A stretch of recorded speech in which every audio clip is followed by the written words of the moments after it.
cazzo di macchina è? Guarda qua, è un attimo! È veramente un attimo! Fin troppo! Guarda qua che roba!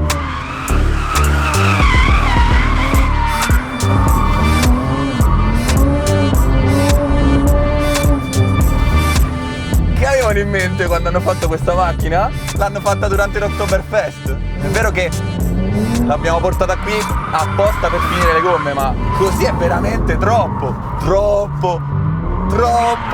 da pazzi.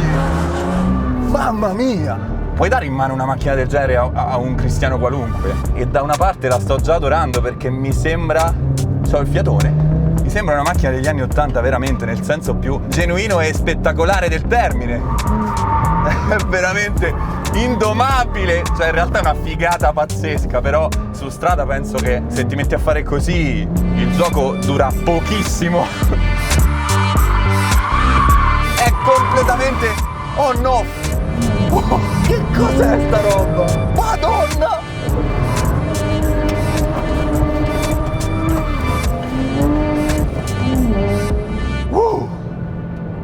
Cambiamo le gomme e portiamola in strada, perché adesso sono curiosissimo di sapere se va anche bene in curva, oltre che fare l'Unigan in questo modo.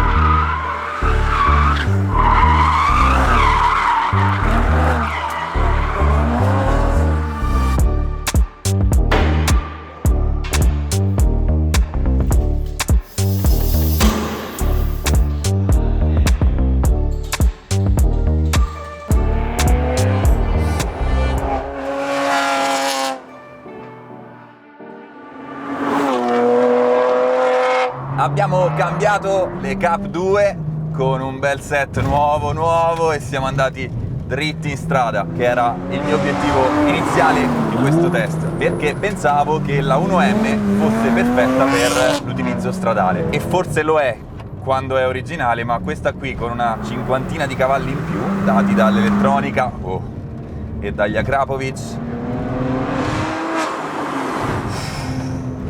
su strada è veramente tanta, forse troppa. Partiamo da un presupposto: mi sono accorto in pista di quanto sia davvero anni 80 nel modo migliore in cui si possa intendere questo. È cattiva, ha una personalità allucinante, ma a me sembra un po' pericolosa, e leggo un minimo di coda di paglia da parte di Monaco di Baviera nel fatto che i controlli elettronici di stabilità della macchina sono veramente tarati in un modo molto pressante. Per dirvi, adesso, come si passa su un minimo disconnesso anche in autostrada, tornando da Modena all'Aquila, l'ho guidata un po' in tutte le condizioni e mi sono accorto che la taratura dei controlli, anche adesso sono entrati controlli molto invasivi, finché non li togliamo, io adesso li sto tenendo appunto per parlare di questo, mi rendo conto che sia anche adesso, e ti taglia tanta potenza, ti lascia veramente con 4 cavalli in croce. Tutta questa lunga introduzione per dire cosa? Mi sembra che gli ingegneri e i collaudatori della 1M abbiano messo molto le mani avanti per quanto riguarda la sicurezza, perché sapevano che la macchina è un po' impegnativa, è un po' tanto impegnativa. E su strada anche ora controlli, continua anche adesso, cioè è sempre con i controlli attenti perché sente che la macchina ne ha di più, ne ha troppo, straripa, e quindi metterci su altri 50 cavalli o quelli che sono non è stata, secondo questi controlli, un'ottima idea. Secondo il proprietario Darko, un nostro ex allievo di Academy, è stata una buona idea, e sinceramente anche secondo me, perché sentite che ferocia! È veramente bella quando entra in coppia, il motore è un capolavoro, anche il suono, e sono accompagnati, motore e suono, da una terza esperienza di guida incollata a queste, che è il cambio, di cui voglio parlarvi subito, perché la sensazione che ho avuto, forse dirò una follia, ma non per chi ha guidato entrambe, perché mi darà ragione, somiglia al cambio delle 30. è molto simile la sensazione della cambiata, dell'innesto e della soddisfazione di usarlo. Il feeling della leva è molto simile, molto BMW. Se l'hanno fatto apposta hanno fatto una figata, perché ti senti davvero su una BMW degli anni 80. Fu criticata all'inizio perché, essendo tutte le M in quel periodo aspirate, questa venne fuori con un 3000 in linea, ovviamente 6 cilindri, turbo, anzi biturbo, alla modica cifra di 55.000 euro se non sbaglio. Non venne accolta con un grande applauso da parte dei puristi della BMW, ma oggi, che è passato qualche annetto, la vogliono tutti e costa più che da nuova. Wow! Vi dico, dopo aver tritato le gomme in pista, e dovevo farlo, mi è stato ordinato purtroppo, mi dispiace, ho dovuto farlo, per poter mettere le nuove Michelin Cup 2 che adesso ho su, mi sono accorto di che caratteraccio abbia, in un senso buono ovviamente, come piace a noi, ma se fosse mia non la guiderei a cuor leggero, perché il disastro è dietro l'angolo e sinceramente il fatto che si accendano le spie dei controlli ogni 2 secondi, quando vai un po' di più, io ce l'ho sempre accesa, anche adesso. Come le manca un po' di stabilità e lei sente che non ha più peso su almeno una delle ruote in trazione, lei spegne tutto. E fa bene, vi dico io, fa bene, perché se avessi un figlio e sapessi che va in giro con questa macchina qua, non dormirei.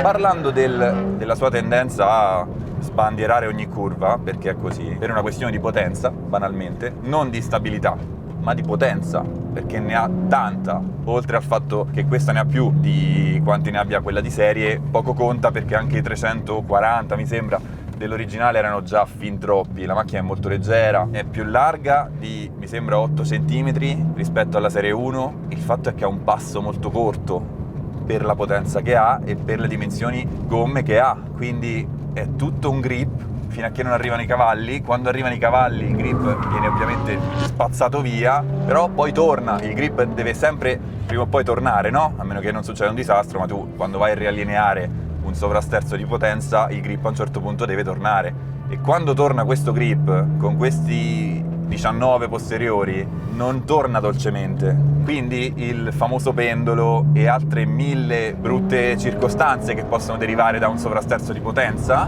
non è che siano proprio il massimo della gioia se non sei molto pratico e molto pronto. Andandoci invece puliti, dinamicamente è uno spettacolo, perché il passo corto con questi gommoni dietro ovviamente è molto agile, è coppiosissima, quindi anche se entra un off il turbo,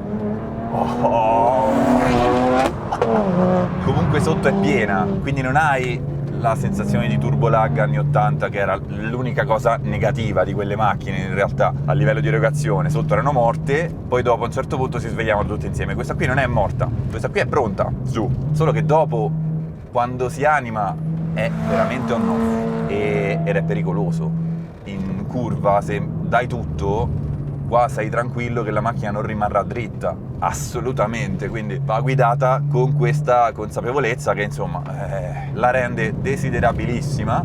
Io non so se la comprerei perché non la guido con tranquillità, nel senso che poi non riesco ad andare sempre tranquillo, non riesco a essere sempre pulito, mi viene sempre da andare un po' di più del pulito, perché mi diverte di più. Con una macchina così in mano non lo so, il suono è stupendo, veramente stupendo, ha una spinta assurda.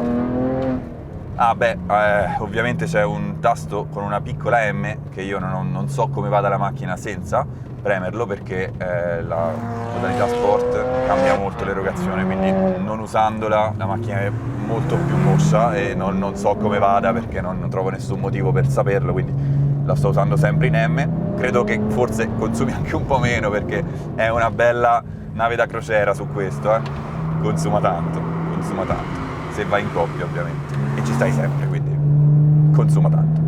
Non è una cosa che ci interessa. Lato estetico, non è mai stata una macchina che mi ha fatto impazzire, perché da fuori è molto normale, chi non sa di macchine la scambia per una serie 1 un po' tamarrata, non è molto elegante, è funzionale, ha il giusto paraurti, molto, molto bello, ha i giusti allargamenti, ha i giusti cerchi, non ha nulla di sbagliato. Forse all'epoca la linea BMW non mi faceva impazzire, in generale anche la E92 non la trovavo stupenda. Cioè, se la vedo mi piace, però non è una macchina che mi fa impazzire al punto da dire adesso me ne compro una. Quello no. Cosa che mi succede invece con, che ne so, la penultima M4, oppure con le 30, le 36. Questa non era una serie che mi faceva impazzire, il bianco non aiuta, non è da me, nera forse sarebbe stata molto più figa, sempre per me, però quando è così mi concentro molto di più sulla dinamica e sul gusto della guida, quindi mi focalizzo sul resto, quindi sulla sostanza. Qua di sostanza ce n'è veramente tanta, anche dentro a livello ergonomico è molto BMW, in senso buono. La posizione di guida te la puoi fare come vuoi, giusta, la corona del volante è molto morbida e dello spessore giusto, del diametro giusto, anche il pomello ricorda quello delle M330. Insomma, su questo sono molto bravi a mantenere un vero family feeling. Non so sulle ultime, non le ho ancora provate perché veramente faccio fatica a livello estetico con le 9M, eppure la penultima serie era una delle più riuscite, secondo me, molto molto belle. Per l'M4 ho avuto una mezza informazione, il rumore è assurdo. A livello di sospensioni non sono state fatte modifiche su questo esemplare e nonostante questo gestisce meravigliosamente il surplus di potenza, è abbastanza rigida ma non è goffa, il filtraggio delle sospensioni nell'abitacolo è quel minimo indispensabile per non farti soffrire le asperità della strada, ma non te ne risparmia una a livello di sensazione, quindi è così che dovrebbe essere sempre, l'assetto giusto, è quello che ti fa assaporare la strada senza farti penare per ogni minima sconnessione. L'unico vero problema che ha a livello di sospensioni per me è derivato dalla dimensione del passo, cioè ha un passo veramente ristretto per questi pneumatici, poi alla fine detto così sembra che sia strettissimo, in realtà è questione di centimetri, però si sente, soprattutto quando si sente, non si sente qui, che ringrazi di avere un passo più corto perché si inserisce in questa maniera, si butta dentro sempre agile. Il problema viene quando ti parte di traverso, come ho fatto in pista, e per dominarla non hai quel riallineamento progressivo che deriva da un passo un po' più lungo e da gomme un po' più strette anche. Ma ripeto, queste sono tutte cose che non chiamerei negative, sono tutte note di carattere di una macchina che voleva essere così. Quando le manca la terra sotto i piedi è molto bella.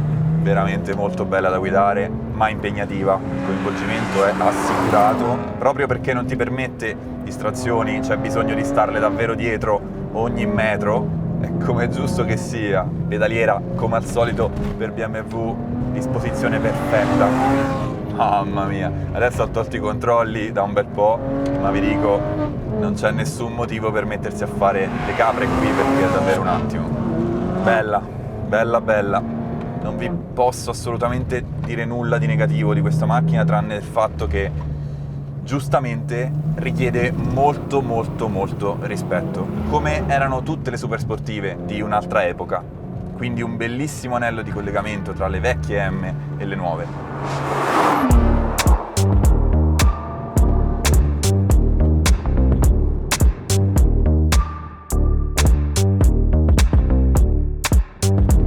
Sta pisciando sul piede un liquidino che spero sia condensa. Oh!